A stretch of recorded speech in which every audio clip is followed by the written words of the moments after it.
I can't express how I felt to make it to your list of 100, top 100 change makers in Tanzania. I did not know if we had such an impact. So to be recognized on something you are doing, just doing your job, I think to me was a humbling experience. But it is a humbling experience when you are appreciated in the little things you do.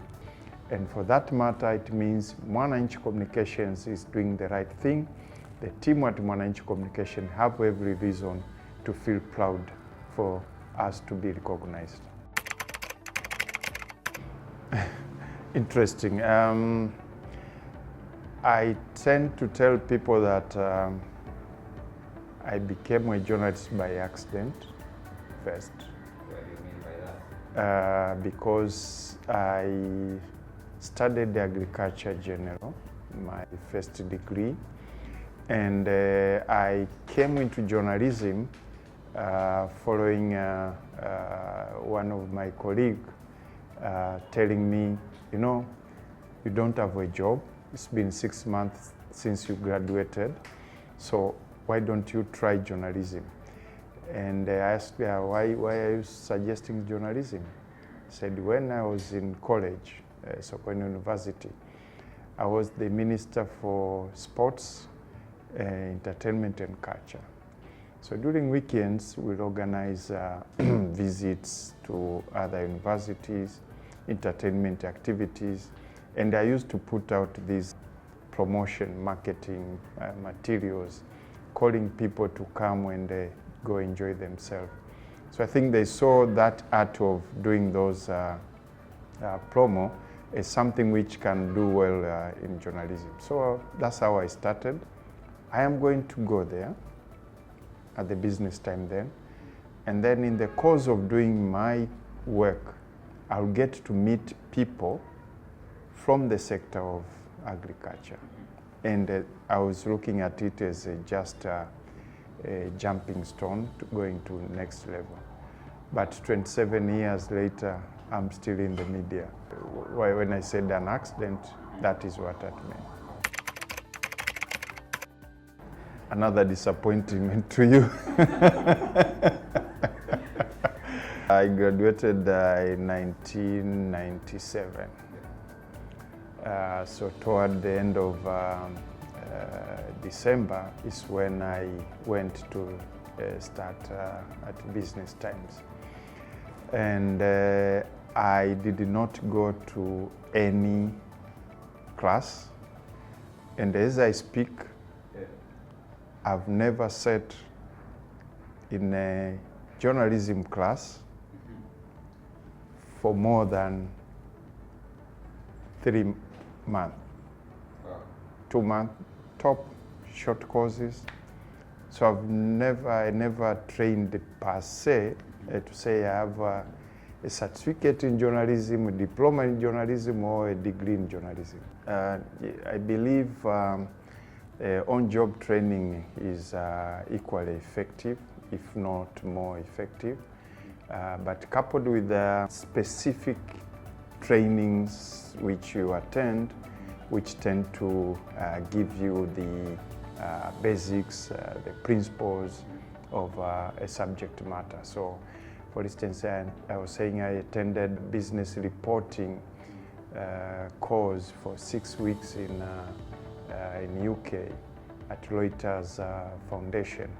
And that to me was the foundation that steered me into business reporting. It was solid 6 weeks.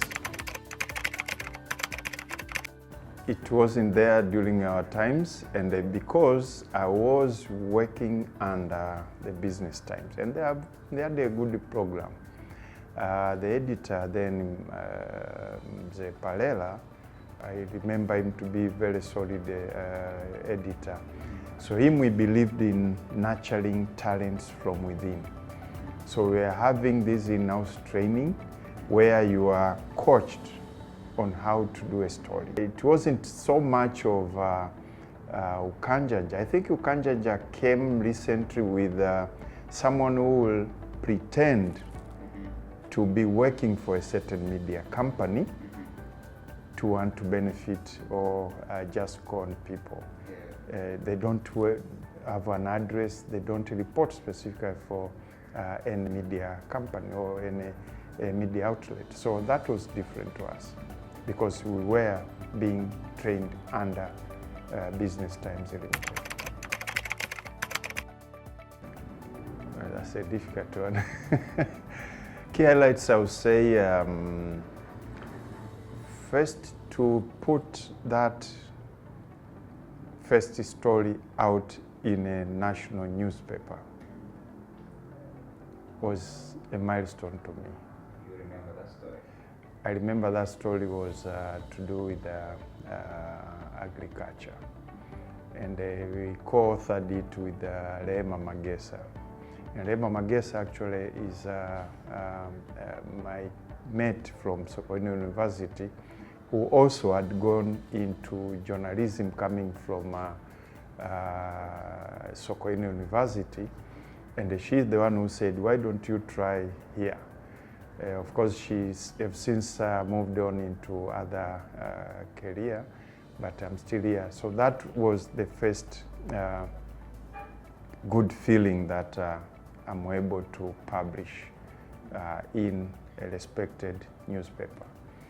Then the second was when I was given a task to manage Business Times, a newspaper, when the editor traveled to the US for about 2 months. And by then I was just a normal reporter, a senior reporter, and to be entrusted to take care of the production of the newspaper, the magnitude of Business Times, was a humbling experience. And from there I started appreciating the heavy burden editors or managers have, as opposed to us who are being led. We tend normally to have answers to everything, but we don't know what they go through. So that appreciation, I think it built that discipline forever for me to appreciate that.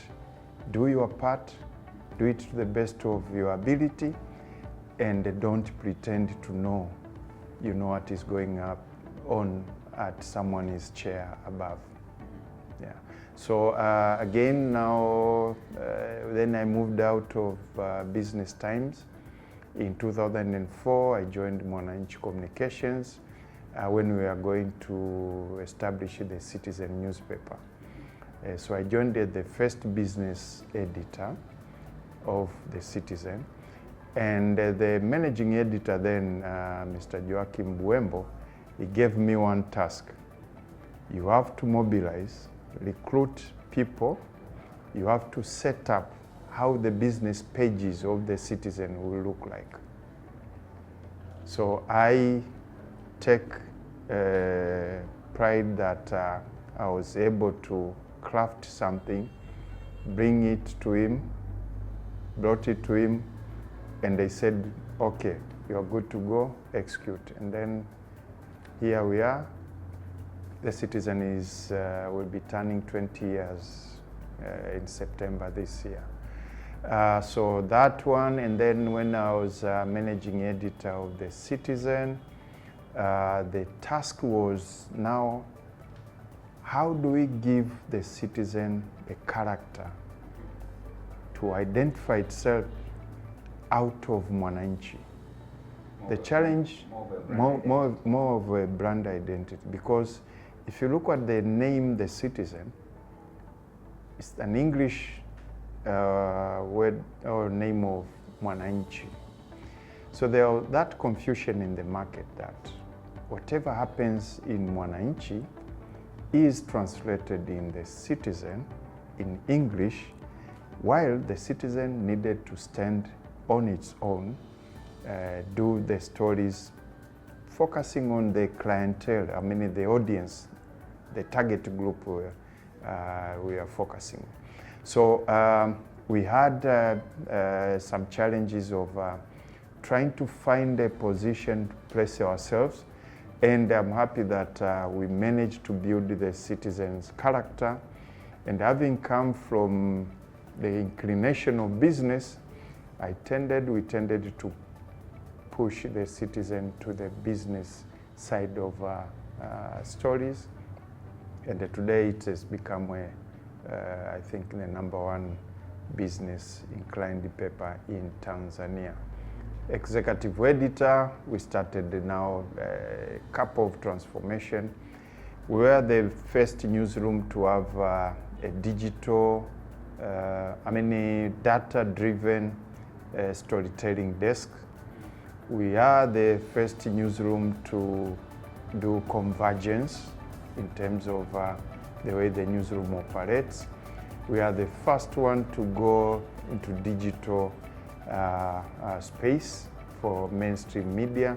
So a couple of things have happened under our watch, but again, how we managed to cover general elections by standing in the middle, by being fair, doing whatever we can to do fair to all the parties without leaning to one step or another. Fast forward in the current position, the transformation of now managing the company from COVID pandemic, managing the company coming from the digital disruptions, the social media eruption, and seeing that you are now transiting from relying more on print, diversifying to other media-related business models, activities, to be profitable, to be able to finance journalism in such an environment. So that has been quite an experience in recent years. Yeah, COVID-19, I must say, first you must be thankful to the fact that we come from a group which has been in operation, the media in Africa. By then it was over 50 years. So Nation Media Group has gone through a lot of challenges. And what that does to an organization is it builds systems, structures within the organization, governance, control measures, business continuity plans.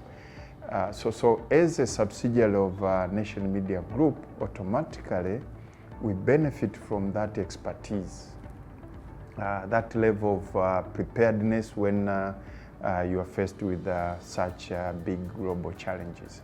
So from the onset, we set, and by then Francis Nanai was the managing director or the executive editor, and we set out a strategy on how do we go through the during the COVID period.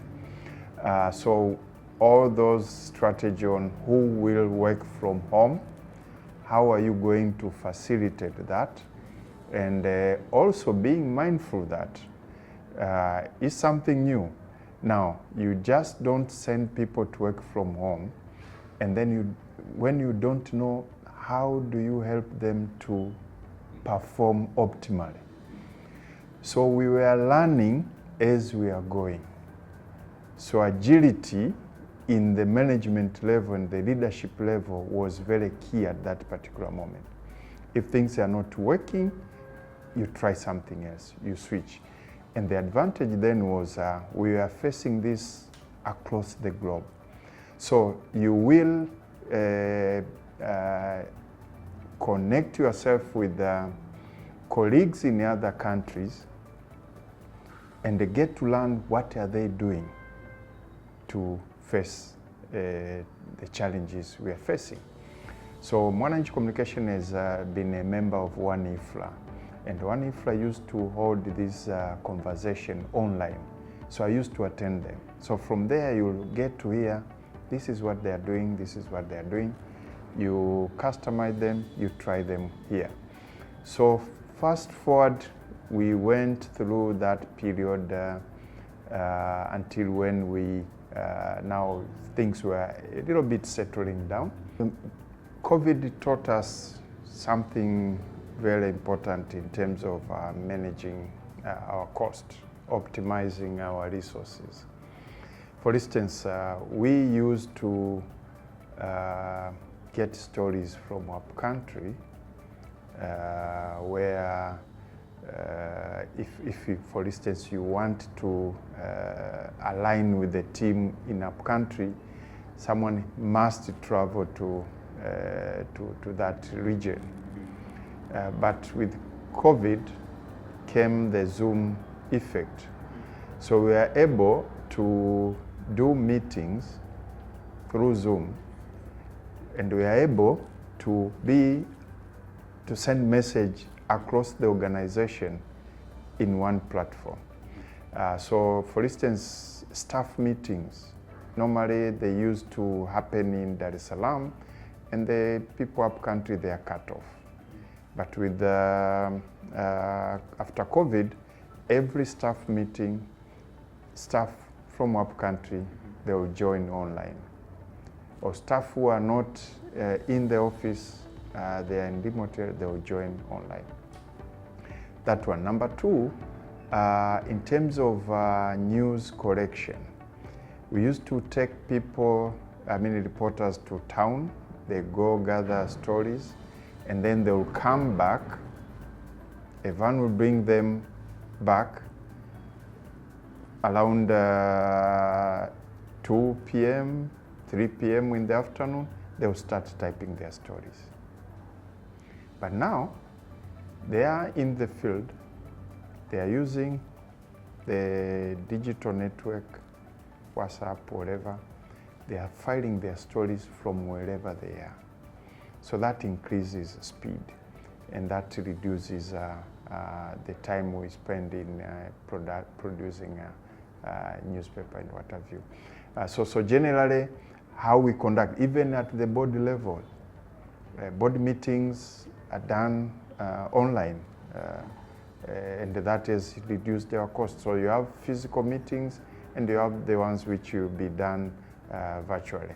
So the benefits are so many in terms of cost management, but also appreciation of technology. What else can we do with technology? So having tested what is possible to be done using technology, we found ourselves that we've been willing to embrace technology whenever it changes.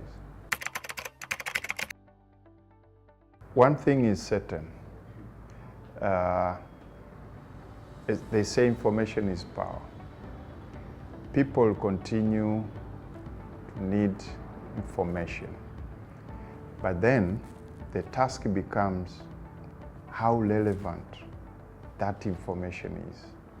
And going beyond just giving information, going to the next level of looking at this information provide what kind of knowledge, how can this knowledge be applied, so that you provide news or content or non-news content that will be instrumental into someone's decision-making process, that will add value in whatever they are doing.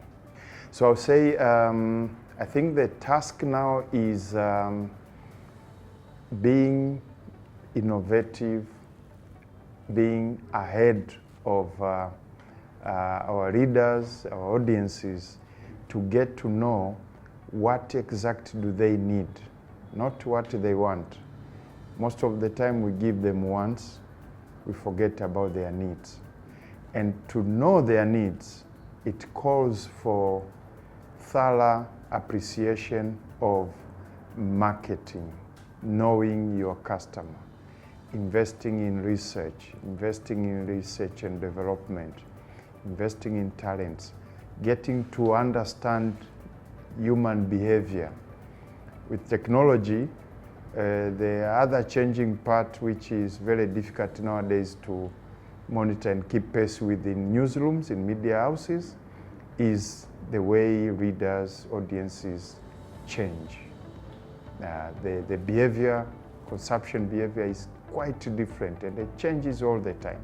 So they need to keep pace. It's expensive, but they need to keep pace to know your customer. KYC, they say, is instrumental in terms of delivering the relevance people want. I tend to joke with my colleagues here. We ask each other, what are we selling? Are we selling newspaper? Are we selling news? Or what are we selling? If you look deeply, what we are selling is relevance, is reputation, is credibility. Two things. One, journalism will not die. The platforms will die. Journalism will not die because everyone who is putting content out there, they lack a couple of things, which are the fundamentals of journalism. Verification, number one. It's not an easy task to verify every information you get. Journalism does that. I said verification. Number two, balance. You get one view, multiple views, put them together, leave it to the reader to make a decision. Number three, objectivity. If you are running your page, you are putting out information, chances are, most of the time you will be biased because you are talking about yourself, your organization, you as a person. You cannot criticize yourself. So number four, journalism is a watchdog. You cannot criticize, challenge yourself unless there's someone else who has verified the information they are putting out, they are objective, they are balanced, they are fair, they have an opportunity of giving you constructive criticism. Now, coming to the second point, what takes us apart from and lead us to believe government does not like journalism is exactly that accountability part. No one wants to be scrutinized, but if you are in government, if you are in any position for that matter, even in the civil society organizations or in business, the resources you are managing, they are either under shareholders' interest, public interest, and for that matter, you are answerable in one way or another. So you misuse those resources, the public has the right to question, ask you tough question. Shareholders have the right to hold you responsible, accountable. So that's what journalism does. And for the government, if I quote, or rather I make reference of a famous quote by one of the US presidents who said if is told to choose between a government without newspapers or newspapers without a government, you will choose to work in an environment where you have newspapers, no government. Meaning, a government is given mandate to bring development to its citizens. And for you to bring development, communication, is one key component. And no one plays that role better than the media. I think there are multiple challenges. Political, yes. The willingness to improve the playing field for media to thrive. If a government wants to have an effective media sector, which can then participate in national development, but also come to speak about the country, because now we are in what we call economic war. Nations are competing. So if you don't have an effective, strong media, then it cannot portray the country better. So I'll say there is that challenge of the political will. And we have seen in recent years what political will can do into a sector like the media. What the development we have seen in the past 3 years or so are phenomenal. They speak to the need to build a society that is democratic, a society that can tolerate one another, a society which embraces inclusivity, a society that allows people to have different views but not necessarily end up as enemies.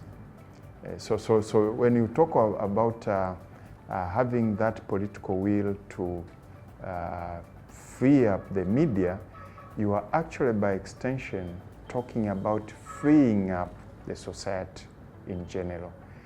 And when things are approached that way, I think everyone feels to be heard, and there's no big freedom, if you ask me, than the freedom of expression. So yes, there is that challenge in terms of, always in terms of political will, and that also comes with regulatory involvement. But again, there's a challenge on the side of economy and business. Now, business and economy, it talks about skills, the ability to manage these business, media entities as business, so that it's there tomorrow and the day after to continue to provide services. And again, in terms of the professionalism, there are challenges when it comes to how we sometimes do the stories. I tend to see there's sometimes lack of completeness. Stories are not rounded enough. They are not well balanced, and at times we are driven with just wanting to get that paper out, and it tends to undermine people's expectation on what we should be producing. So there are a couple. I wouldn't say it's just one problem.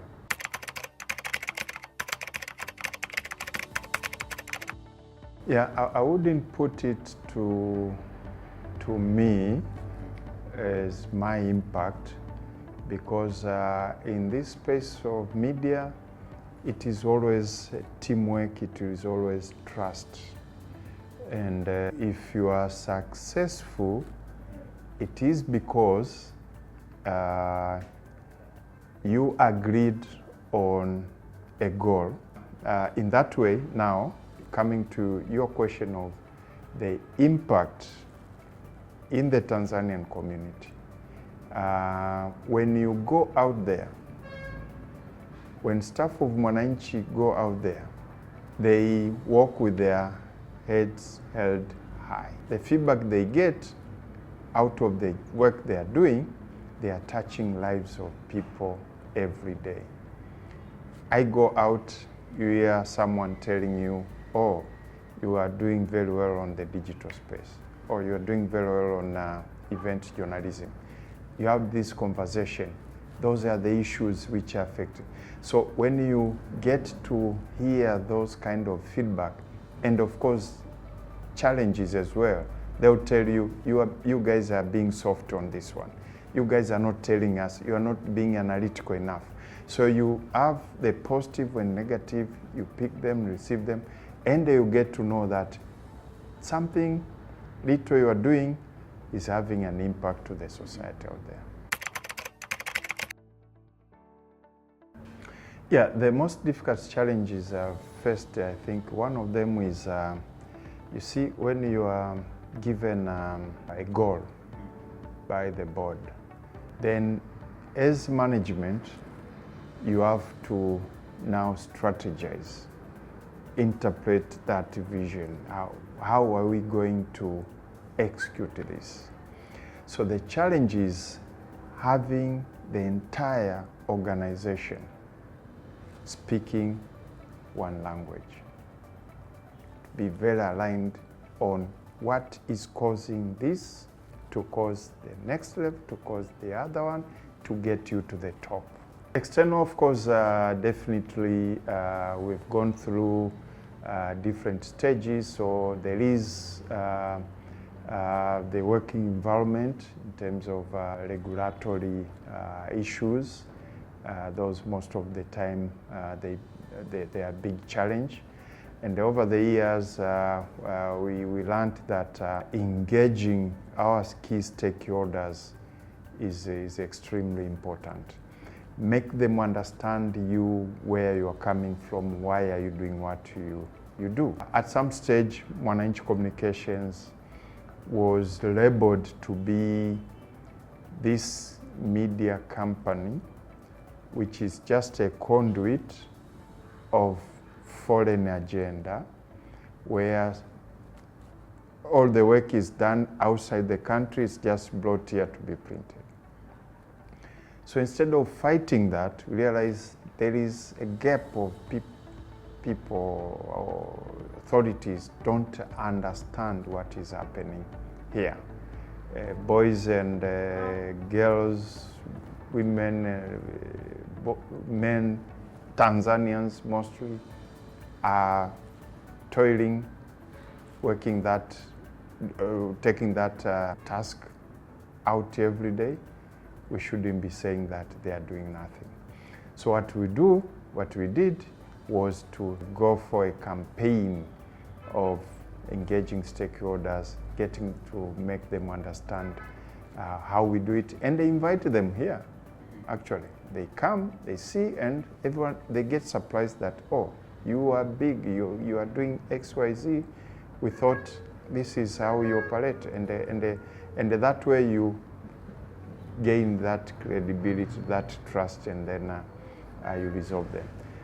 The others, I think, will be in relation to economic challenges. To run the media company in a space where business is going down globally, in terms of raw materials, the costs are very high. When you have fluctuation of the exchange rate, that affects your business. So in terms of business, it's more to do with the fragility we face in that space. Retirement plan. Yeah, I'm retiring, but I'm not tired.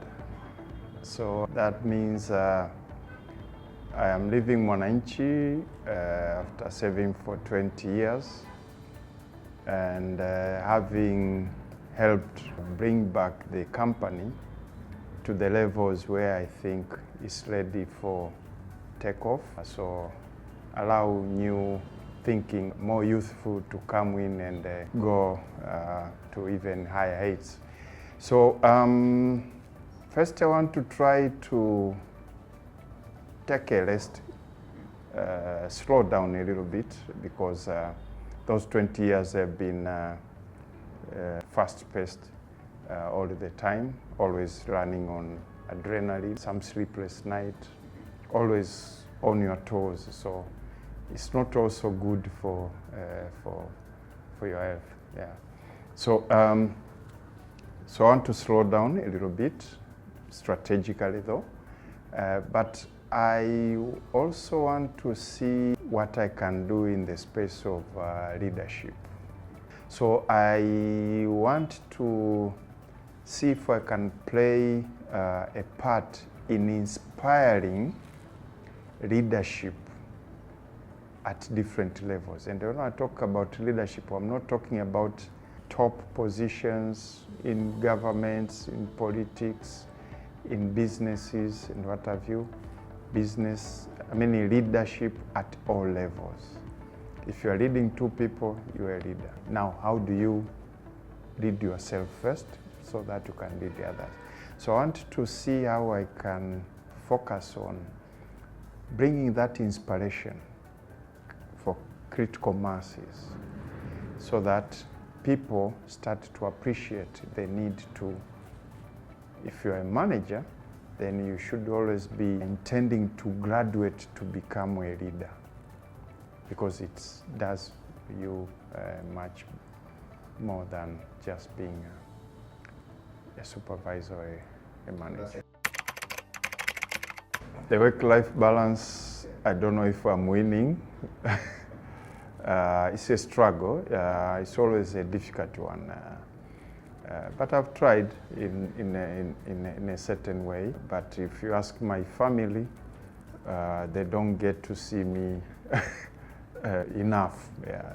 So that's the struggle. But in terms of you're talking about keeping fit. I think I learned something from what my mother had been going through over the years when she was still around with us. For 20 years, she struggled with NCDs, non-communicable diseases, a couple of them. So her diet, her way of living was different, and she managed that for about 20 years plus. So I learned from that the food you eat at the end of the day will affect you at some stage. I've been regularly exercising for a couple of years. I would walk. I used to go to the gym, but then some stage I decided to be just walking on the street. And then recently it has become a bit dangerous by the fact that there are so many accidents. So now I turned into golf. I am okay. But where I'm struggling with is I would like to get more sleep, which I've realized that I am energized more when I get enough sleep consistently. So those have been some of the things. And I think of recent, I've come to appreciate the theory, or I don't know if it's a theory or the concept of having to balance three things. Body, so what you eat, how you eat, and exercising. Number two, mind, learning, unlearning, relearning. Keep looking for knowledge so you nourish your brain. Number three, soul. I've not done spiritually, I've not done very well in that space, but in recent years, I've been putting a lot of efforts to see that you have that triangle balanced, and that will give you, so still work in progress, but I'm happy that I'm having that realization. And the moment you are alive to believing that everything starts with God and then goes to the other two, mind and body, I think you'll be a complete person. So I'm not there yet, but now I have that appreciation. again, having lost it somewhere up in the middle when I was growing up. I think generally I would say the change maker, if you focus on trying to know your purpose, the sooner you are certain about your purpose or what is your passion, what do you want to do, and not do it just for money, I think the better you will appreciate that no matter what position you are in, you matter where you are. So do it to the best of your ability. And I like the quote from Barack Obama, the former president of the US. He was talking in an interview where he was asked what would be his advice to the young people today. He was saying, whatever task you are given, make sure you do it beyond the expectation of the person who gave you that task. And keep doing them. And with time, people get to know, if I give this task to Bakari, to Mike, he will deliver. So you build that reputation of dependability. You are dependable. And that is what will get you up in whatever stage you are in.